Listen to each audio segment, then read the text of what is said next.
The Ballad of Reading Gaol by Oscar Wilde. He did not wear his scarlet coat, for blood and wine are red, and blood and wine were on his hands when they found him with the dead, the poor dead woman whom he loved and murdered in her bed. He walked amongst the trial men in a suit of shabby grey. A cricket cap was on his head, and his step seemed light and gay, but I never saw a man who looked so wistfully at the day. I never saw a man who looked with such a wistful eye upon that little tent of blue which prisoners call the sky, and at every drifting cloud that went with sails of silver by. I walked with other souls in pain within another ring, and was wondering if the man had done a great or little thing, when a voice behind me whispered low, "That fellow's got to swing." Dear Christ! The very prison walls suddenly seemed to reel, and the sky above my head became like a casque of scorching steel, and though I was a soul in pain, my pain I could not feel. I only knew what hunted thought quickened his step, and why he looked upon the garish day with such a wistful eye. The man had killed the thing he loved, and so he had to die. Yet each man kills the thing he loves. By each let this be heard. Some do it with a bitter look, some with a flattering word. The coward does it with a kiss, the brave man with a sword. Some kill their love when they are young, and some when they are old. Some strangle with the hands of lust, some with the hands of gold. The kindest use a knife, because the dead so soon grow cold. Some love too little, some too long. Some sell and others buy. Some do the deed with many tears, and some without a sigh. For each man kills the thing he loves, yet each man does not die. He does not die a death of shame on a day of dark disgrace, nor have a noose about his neck, nor a cloth upon his face, nor drop feet foremost through the floor into an empty space. He does not sit with silent men who watch him night and day, who watch him when he tries to weep and when he tries to pray, who watch him lest himself should rob the prison of its prey. He does not wake at dawn to see dread figures throng his room, the shivering chaplain robed in white, the sheriff stern with gloom, and the governor all in shiny black with a yellow face of doom. He does not rise in piteous haste to put on convict clothes, while some coarse-mouthed doctor gloats and notes each new and nerved rich pose, fingering a watch whose little ticks are like horrible hammer blows. He does not know that sickening thirst that sands one's throat before the hangman with his gardener's gloves slips through the padded door and binds one with 3 leathern thongs, that the throat may thirst no more. He does not bend his head to hear the burial office read, nor, while the terror of his soul tells him he's not dead, cross his own coffin as he moves into the hideous shed. He does not stare upon the air through a little roof of glass. He does not pray with lips of clay for his agony to pass, nor feel upon his shuddering cheek the kiss of Caiaphas. 6 weeks our guardsman walked the yard in the suit of shabby grey. His cricket cap was on his head, and his step seemed light and gay, but I never saw a man who looked so wistfully at the day. I never saw a man who looked with such a wistful eye upon the little tent of blue which prisoners call the sky, and at every wandering cloud that trailed its ravelled fleeces by. He did not wring his hands as do those witless men who dare to try to rear their changeling hope in the cave of black despair. He only looked upon the sun and drank the morning air. He did not wring his hands, nor weep, nor did he peak or pine, but he drank the air as though it held some healthful anodyne. With open mouth he drank the sun as though it had been wine. And I, and all the souls in pain who tramped the other ring, forgot if we ourselves had done a greater little thing, and watched with gaze of dull amaze the man who had to swing. And strange it was to see him pass with a step so light and gay, and strange it was to see him look so wistfully at the day, and strange it was to think that he had such a debt to pay. For oak and elm have pleasant leaves that in the springtime shoot, but grim to see is the gallows tree with its adder bitten root, and green or dry a man must die before it bears its fruit.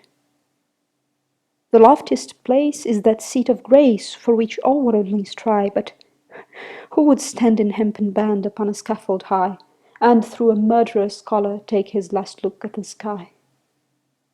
It is sweet to dance to violins when love and life are fair, to dance to flutes, to dance to lutes is delicate and rare, but it is not sweet with nimble feet to dance upon the air.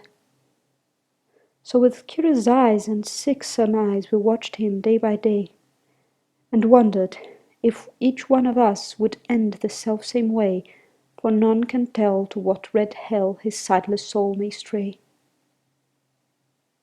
At last the dead man walked no more amongst the trial men, and I knew that he was standing up in the black dock's dreadful pen, and that never would I see his face in God's sweet world again.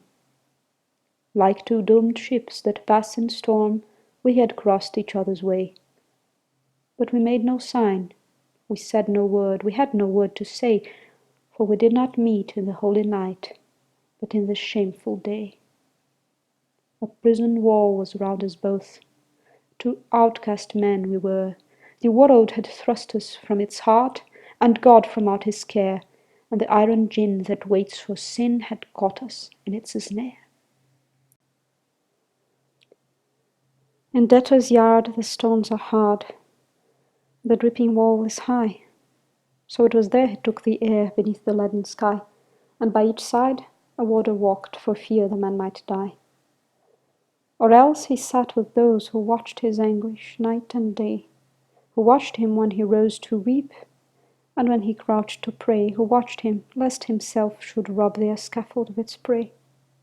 The governor was strong upon the regulations act. The doctor said that death was but a scientific fact, and twice a day the chaplain called and left a little tract.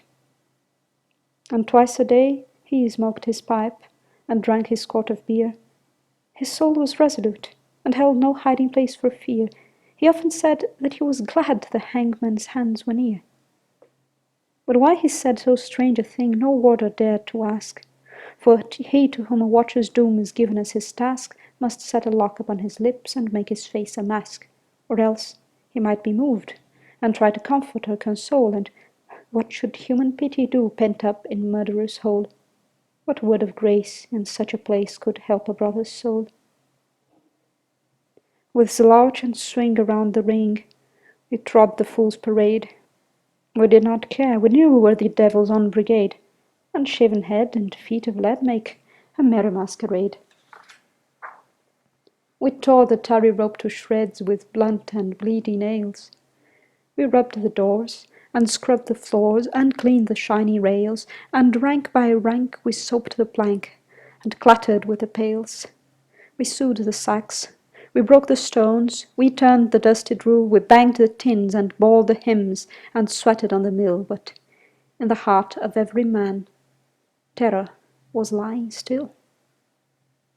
So still it lay that every day clawed like a weed-clogged wave, and we forgot the bitter lot that waits for fool and knave, till once, as we tramped in from work, we passed an open grave.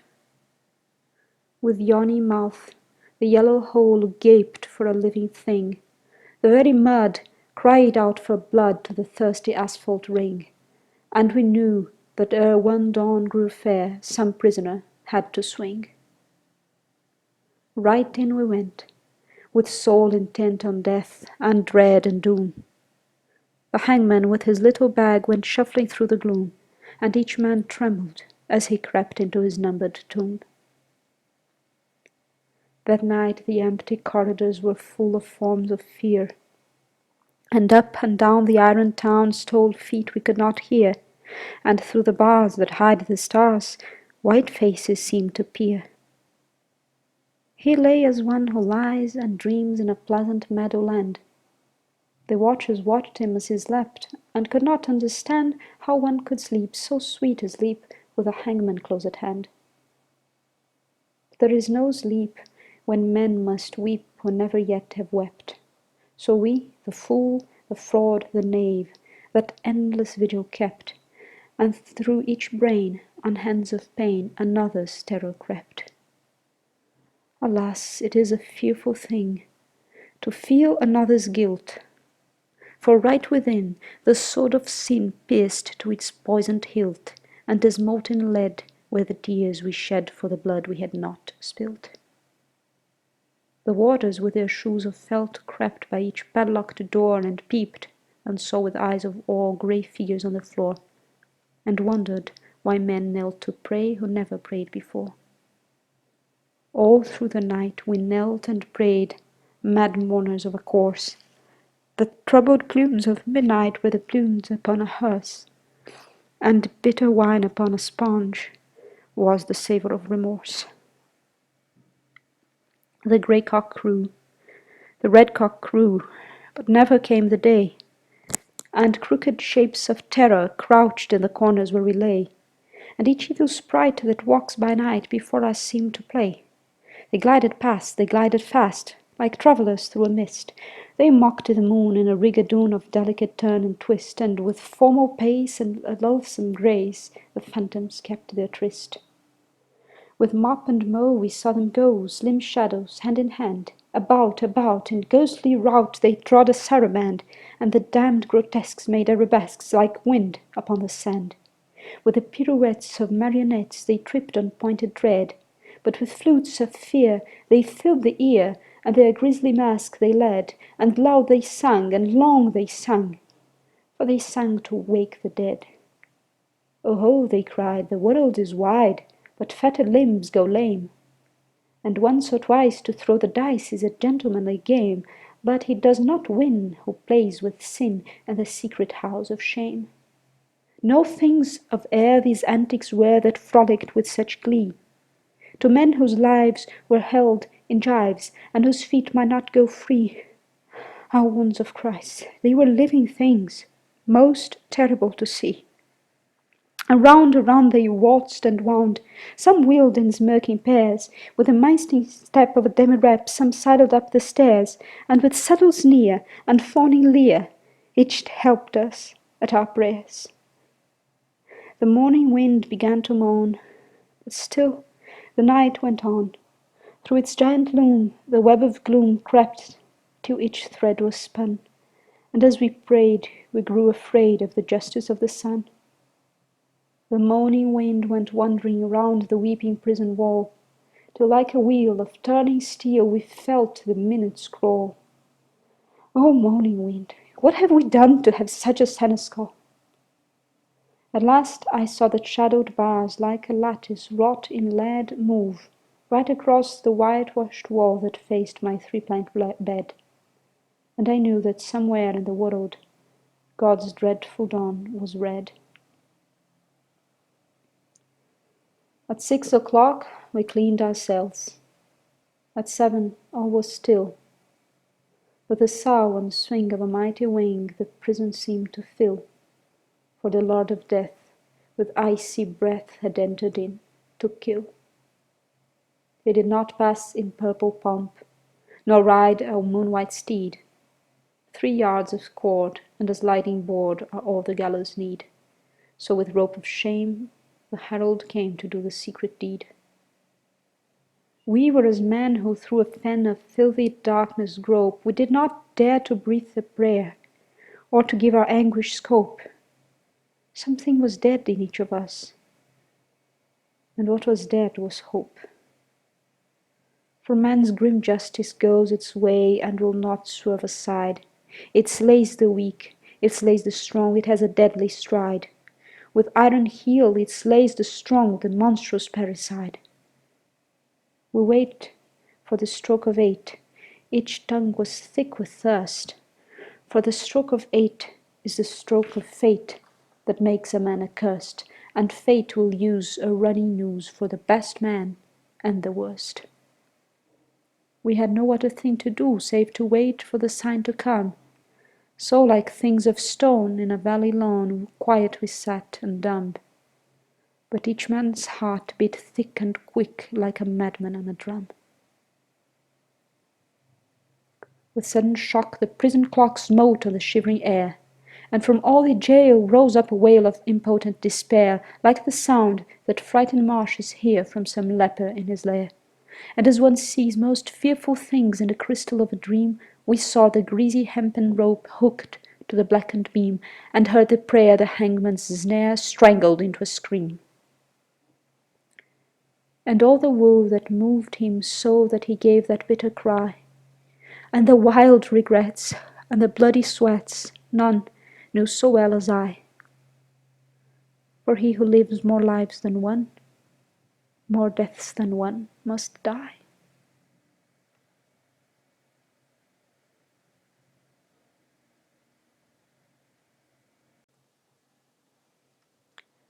There is no chapel on the day on which they hang a man. The chaplain's heart is far too sick, or his face is far too wan, or there is that written in his eyes which none should look upon. So they kept us close till nigh on noon, and then they rang the bell, and the warders with their jingling keys opened each listening cell, and down the iron stair we tramped, each from his separate hell.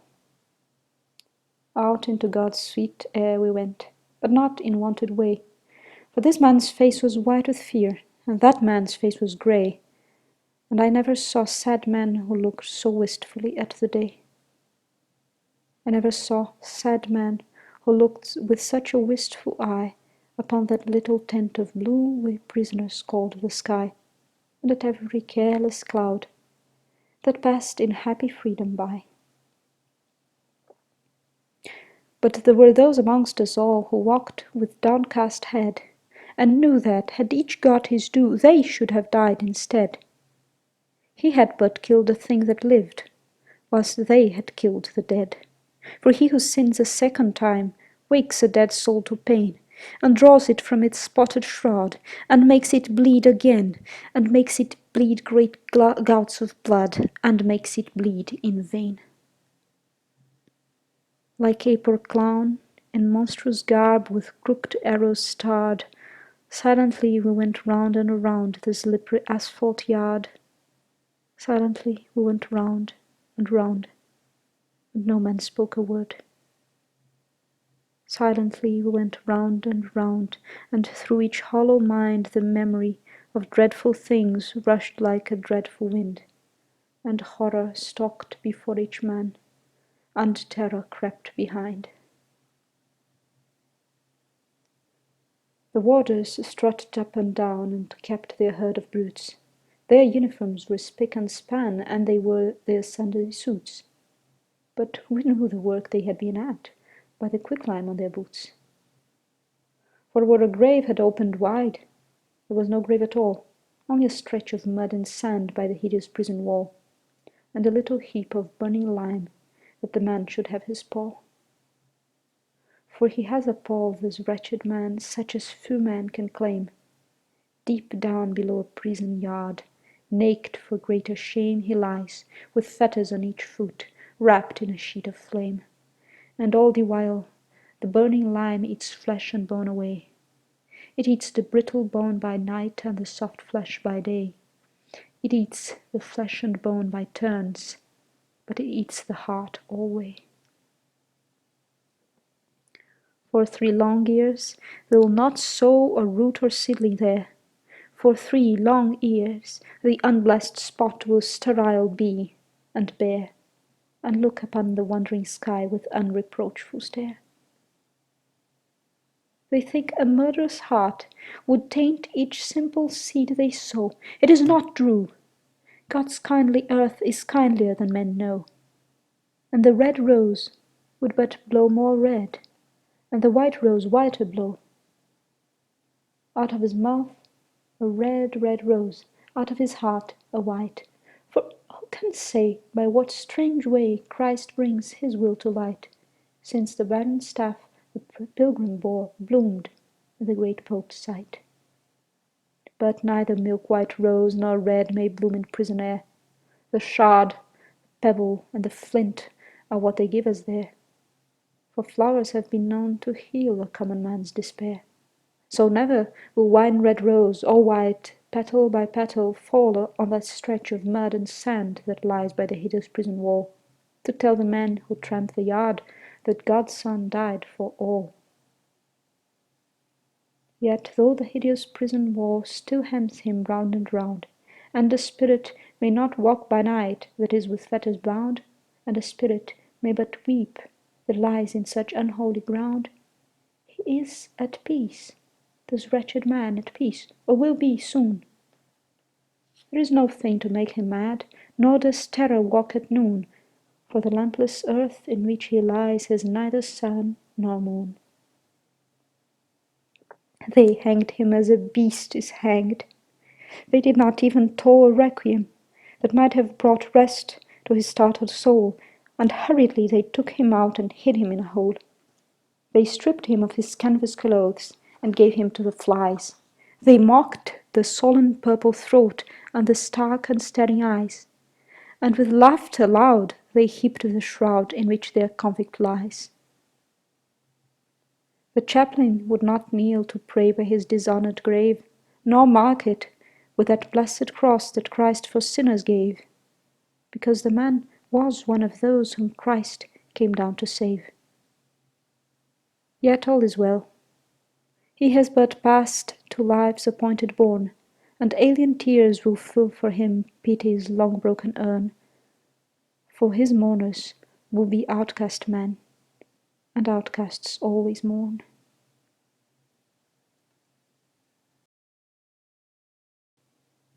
I know not whether laws be right or whether laws be wrong. All that we know who lie in jail is that the wall is strong, and that each day is like an year whose days are long. But this I know, that every law that men have made for man, since first man took his brother's life, and the sad world began, but straws the wheat, and saves the chaff with a most evil fan. This too I know, and wise it were if each could know the same, that every prison that men build is built with bricks of shame, and bound with bars lest Christ should see how men their brothers maim.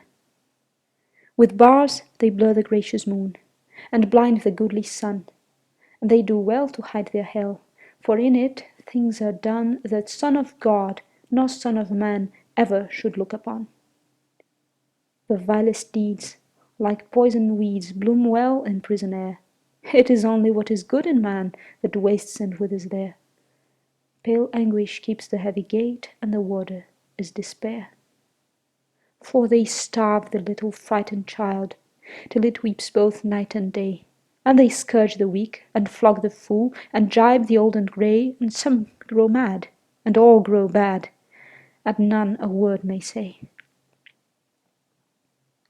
Each narrow cell in which we dwell is a foul and dark latrine, and the fetid breath of living death chokes up each grated screen, and all but lust is turned to dust in humanity's machine. The brackish water that we drink creeps with a loathsome slime, and the bitter bread they weigh in scales is full of chalk and lime. And sleep will not lie down, but walks wild-eyed, and cries to time. But though lean hunger and green thirst like asp with adder fight, we have little care of prison fare. For what chills and kills outright is that every stone one lifts by day becomes one's heart by night. With midnight always in one's heart, and twilight in one's cell, we turn the crank or tear the rope, each in his separate hell, and the silence is more awful far than the sound of a brazen bell. And never a human voice comes near to speak a gentle word, and the eye that watches through the door is pitiless and hard, and by all forgot we rot and rot, with soul and body marred. And thus we rust life's iron chain, degraded and alone, and some men curse, and some men weep, and some men make no moan. But God's eternal laws are kind, and break the heart of stone. And every human heart that breaks in prison cell or yard is as that broken box that gave its treasure to the Lord, and filled the unclean leper's house with the scent of costliest nard. Ah, happy they, whose hearts can break and peace of pardon win! How else may man make straight his plan and cleanse his soul from sin? How else but through a broken heart may Lord Christ enter in? And he of the swollen purple throat and the stark and staring eyes waits for the holy hands that took the thief to paradise. And a broken and a contrite heart the Lord would not despise.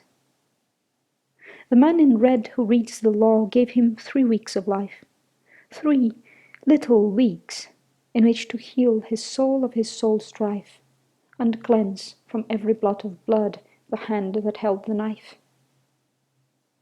And with tears of blood he cleansed the hand that held the steel. For only blood can wipe out blood, and only tears can heal. And the crimson stain that was of Cain became Christ's snow-white seal. In Reading Gaol, by Reading town, there is a pit of shame, and in it lies a wretched man, eaten by teeth of flame. In a burning, winding sheet he lies, and his grave has got no name. And there, till Christ call forth the dead, in silence let him lie. No need to waste the foolish tear or heave the windy sigh. The man had killed the thing he loved, and so he had to die. And all men kill the thing they love. By all let these be heard. Some do it with a bitter look, some with a flattering word. The coward does it with a kiss, the brave man with a sword.